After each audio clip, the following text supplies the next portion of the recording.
வணக்கம் மாஸ்டர்ஸ். பத்ரிஜியோட கர்ம விதி புத்தகத்துல 41வது விதி, உங்கள் நிஜங்களை நீங்களே உருவாக்குகிறீர்கள். அதான் தலைப்பு.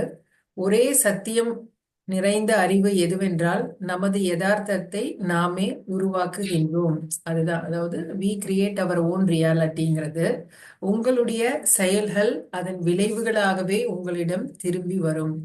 நீங்கள் புத்தரை போல் தியானம் செய்யாமல் இருந்தால் உங்களுடைய அறிவு அவருடையது போல் முழுமையாக இருக்காது. ஸோ புத்தர் தீவிரமா தியானம் பண்ணி அவர் ஒரு சயின்டிஸ்ட்னு சொல்லுவார். நம்ம ஐயப்பா பிந்தி சார் புத்தர் என்ன சொல்லுவாருன்னா, புத்தரை நான் சயின்டிஸ்ட்னு தான் சொல்லுவேன் அப்படிம்பாரு. ஏன்னா அவர் அந்த அளவுக்கு தியானம் பண்ணி மனுஷனுடைய உடல், அதுக்கப்புறம் மனுஷனுடைய மனம் எப்படி செயல்படுது, அது எல்லாமே புத்தர் தானா கண்டுபிடிச்சிருக்காரு. அவருக்கு தெரிஞ்ச அந்த விஷயத்த மற்றவங்களுக்கும் சொல்லி கொடுத்துருக்காரு. தான் மட்டும் அந்த ஆனந்தத்தை அனுபவிக்க கூடாது அப்படின்னு. ஸோ இதுல புத்தர் மாதிரி தியானம் செஞ்சீங்கன்னா அந்த அளவுக்கு நிறைய அறிவு கிடைக்கும். அப்படி இல்லை, ஒருவேளை நீங்கள் எறும்பை போல் தியானம் செய்தால் அந்த எறும்பு அளவுதான் உங்களிடம் அறிவு இருக்குங்கிறாங்க. ஸோ சில பேர் கொஞ்ச நேரம் தியானம் செஞ்சீங்கன்னா அந்த கொஞ்ச நேரத்துக்கான அளவு தான், அந்த அறிவு தான், கொஞ்சமான அறிவு தான் நமக்கு கிடைக்கும் அப்படிங்கிறாங்க. பல வகையான அறிவு உள்ளது. ஆனால் அடிப்படை சத்தியம் எதுவென்றால் நீங்கள் தெய்வீக தன்மை வாய்ந்தவர்கள். அதாவது அகம் பிரம்மாஸ்மி தத்துவமசி. நம்ம என்னன்னு பார்த்தீங்கன்னா அகம் பிரம்மாஸ்மி தத்துவமசி தான். ஸோ அந்த தெய்வீக தன்மை இருக்கு, அந்த நிலைக்கு நீங்க உயர்ந்து செல்லணும் அப்படிங்கிறாங்க. நீங்கள் தான் உங்கள் எண்ணங்கள், வார்த்தைகள், செயல்கள், தேர்வுகள் மூலம் உங்களுடைய யதார்த்தத்தை உருவாக்குகிறீர்கள் என்ற ஞானத்தை தவிர வேறு எதுவுமே இல்லை. அதாவது அதுக்கு என்ன அர்த்தம்னா, நீங்க உங்களுடைய எண்ணம் மூலியமா, வார்த்தை மூலியமா, செயல்கள் மூலியமா உங்களுடைய ரியாலிட்டியை நீங்க தான் உருவாக்குறீங்க. யூ கிரியேட் யுவர் ஓன் ரியாலிட்டிங்கிறதுக்கு அர்த்தம் இதுதான். எண்ணம், சொல், செயல் மூலியமா நம்மளே உருவாக்குறோம். ஸோ அந்த ஞானம் நமக்கு இருக்கணும். உங்கள் செயல்களின் வெளிப்பாடுகள் நாட்களோ வருடங்களிலோ பல பிறவிகளோ யுகங்களிலோ வெளிப்படும். அது நிரந்தரமற்றதாகும். அது சரியான நேரம் வரும் பொழுது வெளிவரும். ஆன்மீகத்தில் உடனடி முடிவுகள் என்பது கிடையாது. பொறுமை என்பதே அதனுடைய முக்கியமான அம்சமாகும். ஸோ ஆன்மீகத்துல உடனடியா உங்களுக்கு எந்த முடிவும் தெரிஞ்சிடாது. ஒரு நாள், ஒரு மாசமோ இல்ல பல வருஷமோ பல யுகங்களோ கூட நீங்க காத்திருக்கலாம். அதனால பொறுமையை நம்ம கடைபிடிக்கணும். அதுதான் அதோடைய முக்கிய அம்சம் அப்படின்னு சொல்றாங்க. இந்த இயற்கையின் விதியை கிரகித்து கொண்டும் புரிந்து கொண்டும் நம் அன்றாட வாழ்வில் ஒருங்கிணைத்து கொண்டும் வாழ்வது மிகவும் முக்கியமாகிறது. ஸோ இந்த இயற்கையான இந்த விதியை புரிஞ்சுக்கிட்டு நம்ம அன்றாடம் நம்ம வாழ்க்கையில இணைந்து ஒருங்கிணைந்து நம்ம வாழ பழகிக்கணும். அதான் ரொம்ப முக்கியம். நம்ம உடற்கோளாறுகள் நம்முடைய எதிர்மறை செயல்களால் விளைகிறது. நம் இன்பங்கள் நம் நேர்மறை செயல்களால் விளைகிறது. நம்முடைய ஞானம் நம் தியானத்தினால் விளைகிறது. உங்களுக்கு நல்ல ஞானம் இருக்குன்னா அது எங்கிருந்து வந்திருக்குன்னா அது உங்களுடைய தியானத்திலிருந்து வந்திருக்கு. அதே மாதிரி நீங்க உங்களுக்கு உடல் கோளாறுகள் ஏதாவது இருந்துச்சுன்னா அது உங்களுடைய எதிர்மறையான செயல்கள்னால நீங்க உருவாக்குறது தான். அதே மாதிரி இன்பங்கள் உங்களுக்கு இருக்கு அப்படிங்கும் போது அது நீங்க நேர்மறையான செயல்களை நீங்க செஞ்சிருக்கனால உங்க வாழ்க்கையில நீங்க சந்தோஷமா இருக்கிறீங்க.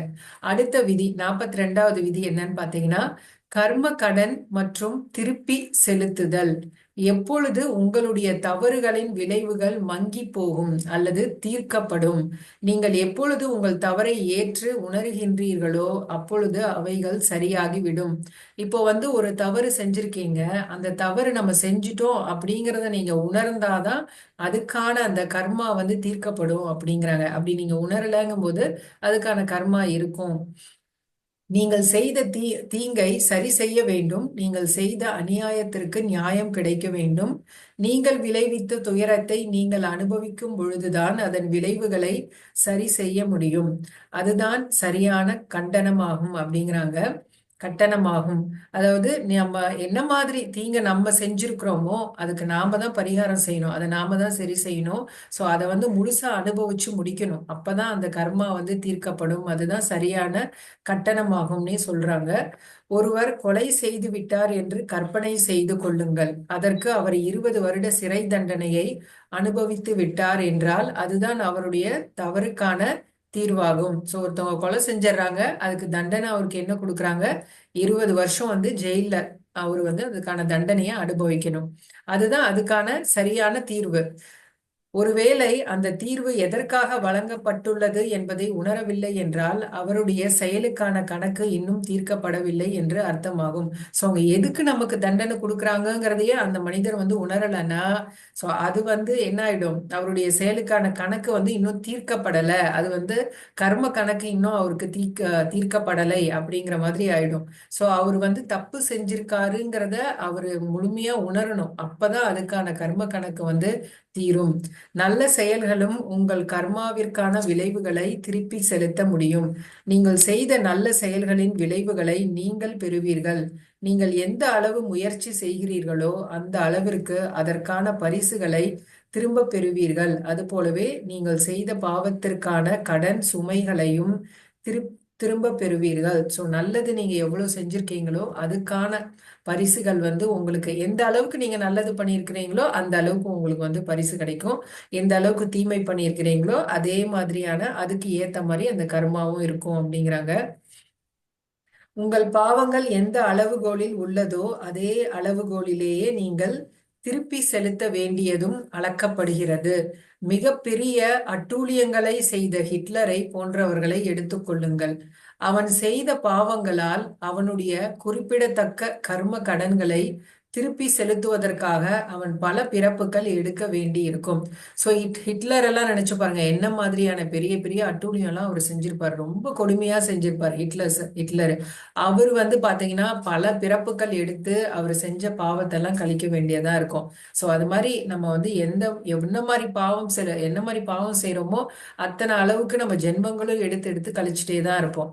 மறுபக்கம் காந்தியடிகள் அவர் செய்த மிகப்பெரிய நன்மைகளால் உயர்ந்த ஆன்ம உலகில் எண்ணில் அடங்காய் பரிசுகளை பெறுவார். காந்தியடிகள் எடுத்துட்டீங்கன்னா அவர் எவ்வளவு ஒரு பெரிய சேவை செஞ்சிருக்காரு, அஹிம்சைய கையில எடுத்திருக்காரு. சோ அவரு பாத்தீங்கன்னா ஆன்ம உலகத்துல எண்ணில் அடங்கா பரிசுகளை, அவரு ஆன்ம உலகத்துல அவருக்கு நிறைய பரிசுகள் கிடைக்கும் அப்படிங்கிறாங்க. அந்த மாதிரி சோல் பாத்தீங்கன்னா இங்க அவருக்கு கீழே உலகத்துல பெருசா அவருக்கு ஒன்றும் கிடைக்கலனா கூட ஆன்ம உலகத்துல பாத்தீங்கன்னா அவருக்கு பெரிய புகழும் இருக்கும், நிறைய பரிசுகளும் கிடைக்கப்படும்ங்கிறாங்க. அறிவு மற்றும் பாவம். உங்களுடைய சிறந்த அறிவிற்கு எதிராக எதை செய்தாலும் அது பாவச் செயலாகும். நான் உங்களுக்கு ஒரு எளிமையான உதாரணம் ஒன்று தருகிறேன். ஒருவருக்கு அசைவ உணவு உண்பது தவறானது என்பது அவருக்கு தெரியாது என்று கற்பனை செய்து கொள்ளுங்கள். அவருக்கு அசைவ உணவு உண்பது என்பது பாவச் செயல் இல்லை, ஏனென்றால் அவர் அசைவ உணவு உண்ணும் குடும்பத்துடனே அவர் வளர்கிறார்.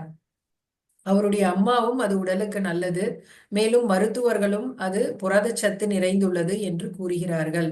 அதனால் அவன் தவறு செய்கிறான் என்று தெரியாமலே அது சரி என்று எண்ணியே அசைவ உணவை உண்கிறான். அவனுக்கு போதுமான அறிவு இல்லை, அதனால் அது பாவச் செயல் இல்லை. ஆயினும் அவன் உண்ட அசைவ உணவு அவனுடைய வயிற்றை காயப்படுத்தும். சோ இங்க என்ன சொல்றாங்கன்னா, இந்த அறிவு மற்றும் பாவம்ங்கிறது அடுத்து 43வது விதி. அதுல அவங்க என்ன சொல்லியிருக்காங்கன்னு பாத்தீங்கன்னா, இப்போ ஒருத்தர் அசைவ உணவு சாப்பிட்றாரு, பட் அசைவ உணவு சாப்பிட்றது பாவம் அப்படிங்கறது அவருக்கு தெரியாமே இருக்கு. ஏன்னா அவங்க குடும்பத்துல இருக்கவங்க எல்லாருமே அப்படிதான் சாப்பிட்டுருப்பாங்க. சின்னதுல இருந்தே நமக்குமே நல்லா சாப்பிடுப்பா, கோழி நல்லா சாப்பிடு, மீன் சாப்பிடு அப்படிதான் சொல்லி கொடுத்துதான் வளர்த்திருப்பாங்க. அதனால அது பாவம் அப்படிங்கறது அவருக்கு தெரியாது. ஏன்னா அவருக்கும் அவருடைய அறிவுன்னு பாத்தீங்கன்னா ரொம்ப சிறிய அறிவோட தான் அவர் அப்ப இருந்திருப்பாரு. ஆனாலுமே அவருக்கு அது பாவம், அந்த பாவமும் அவருக்கு போய் சேராது. ஏன்னா அவருக்கு அந்த தெரியாது, அது பாவம்ங்கிறது தெரியாது. தெரியாம அவர் செஞ்சதுனால அவருக்கு பாவம் போய் சேராது. ஆனா அந்த அசைவத்தை அவர் சாப்பிட்டதுனால அவருடைய உடம்புல அவருடைய வயிற்றுல கண்டிப்பா அது பாதிப்பு ஏற்படுத்தி இருக்கும் அப்படிங்கறதுதான் இங்க சொல்றாங்க. ஆனால் அந்த மனிதன் அசைவ உணவு உண்பது தவறு என்று தெரிந்தும் அதை உண்டால் அது பாவச் செயலாகிறது. பாவம் என்பது நாம் ஏதோ செய்யும் செயல்களால் மட்டும் இல்லை. பாவம் என்பது ஒருவரின் சரி என்றும் அவருடைய தார்மீக நம்பிக்கைக்கு எதிராக செய்யும் செயல்களே பாவம் என்று கருதப்படுகிறது. சோ ஒருத்தவங்களுடைய தார்மீக நம்பிக்கைக்கு எதிராக செஞ்சாலுமே அது பாவம் அப்படிங்கிறாங்க. ஆகவே அந்த நபருக்கு அவர் செய்யும் செயல்கள் தவறென்று தெரிந்தும் அந்த தவறை மேலும் செய்கிறார் என்றால், அதை அவர் முழு சுய நினைவுடனேயே அத்தேர்வை தேர்ந்தெடுத்துள்ளார் என்றால் அதுவே பாவமாகும். அதாவது அவங்க செய்யறது பாவம் அப்படின்னு நல்லாவே தெரியும், ஆனா முழு நல்ல சுயநினைவோட தான் அந்த பாவத்தையும் அவங்க செய்யறாங்கங்கும் போது கண்டிப்பா அவங்களுக்கு போய் அந்த பாவம் சேரும். இப்போ உங்க வீட்ல உங்களை உங்களை வந்து யாராவது தெரிஞ்சே உங்களை கஷ்டப்படுத்துறாங்க, கஷ்டப்படுறீங்கன்னு நல்லா தெரியுது, ஆனாலும் உங்களை வந்து ரொம்ப துன்பம் உங்களுக்கு கொடுக்குறாங்க, ஒரு மனவேதனையை கொடுக்குறாங்கங்கும் போது அந்த பாவம் முழுக்க அவங்களுக்கு போய் சேர்ந்துட்டே தான் இருக்கும். விஷம் உங்களுக்கு தீங்கு விளைவிக்கும் என்று தெரியாமல் அதை நீங்கள் உண்டு விடுகிறீர்கள். அது பாவச் செயலாகாது. ஆனால் அது மிகவும் ஆபத்தானது என்று தெரிந்தும் நீங்கள் அதை உண்கிறீர்கள் என்றால் அது மிகப்பெரிய தவறாகும். சிலர் அவர்கள் வாழ்வில் சந்திக்கும் சவால்களை எதிர்கொள்ள முடியாமல் அவர்கள் அவர்களுக்கே தீங்கு விளைவித்துக் கொள்கிறார்கள். அவ்வாறு அவர்கள் செய்து கொள்வது தவறு என்று தெரிந்தும் செய்கிறார்கள் என்றால் அது பாவச் செயலாகும். ஸோ அதாவது விஷம் அப்படிங்கிறது வந்து தெரியாம நீங்க அந்த விஷத்தை குடிக்கிறீங்க. விஷத்தை குடிச்சா நமக்கு இது விஷம் அப்படிங்கிறதே உங்களுக்கு தெரியல, அதை குடிச்சிட்டீங்கன்னா அது உங்களுக்கு பாவம் பாவம் கிடையாது. ஆனா அது விஷம், அது தெரிஞ்சே நீங்க அதை குடிக்கும் பொழுது அப்போ அது வந்து உங்களுக்கு பாவத்தை வந்து கொடுக்கும் அப்படிங்கிறாங்க. சில பேர் என்ன பண்றாங்கன்னா, தனக்கு வந்து அவங்க வாழ்க்கையில சந்திக்கிற சில விஷயங்களை வந்து ரொம்ப அந்த ஸ்ட்ரகிள்ஸ் அந்த சேலஞ்சஸ் எல்லாம் ஃபேஸ் பண்ண முடியாம தன்னையே தனக்குத்தானே வந்து தீங்கு விளைவிச்சுப்பாங்க. ஸோ அதுவுமே வந்து ஒரு பெரிய பாவச் செயல் அப்படின்னு சொல்றாங்க. அடுத்தது 44வது, இதோட நான் முடிச்சுக்கிறேன். 44வது படிச்சு முடிச்சுட்டு, நோக்கம் மற்றும் விளைவுகள். நீங்கள் உங்கள் காரை ஓட்டிக்கொண்டு செல்கிறீர்கள். அச்சமயம் திடீரென்று ஒருவர் உங்கள் காரின் மீது வந்து விடுகிறார். அவர் காயப்பட்டு விடுகிறார் அல்லது அவர் இறந்து போகிறார் என்றால் அது உங்களுடைய தவறில்லை, அது விபத்தே ஆகும்.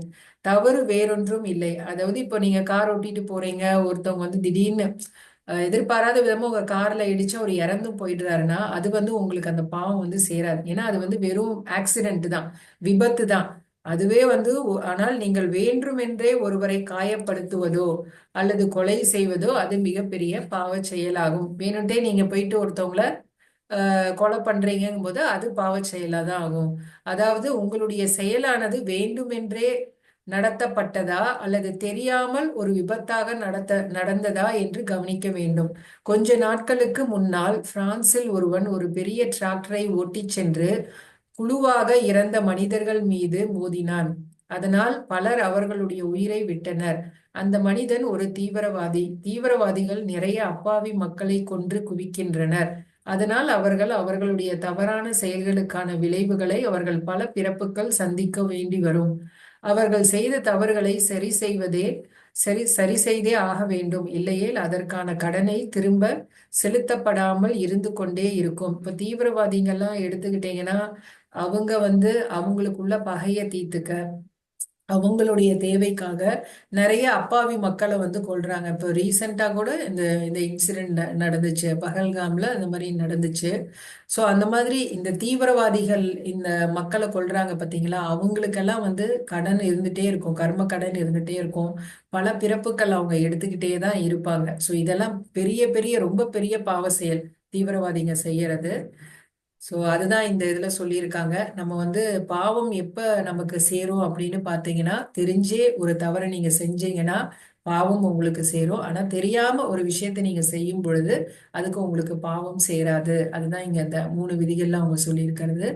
ரொம்ப நன்றி மாஸ்டர். இதோட என்னுடைய உரையை முடிச்சுக்கிறேன்.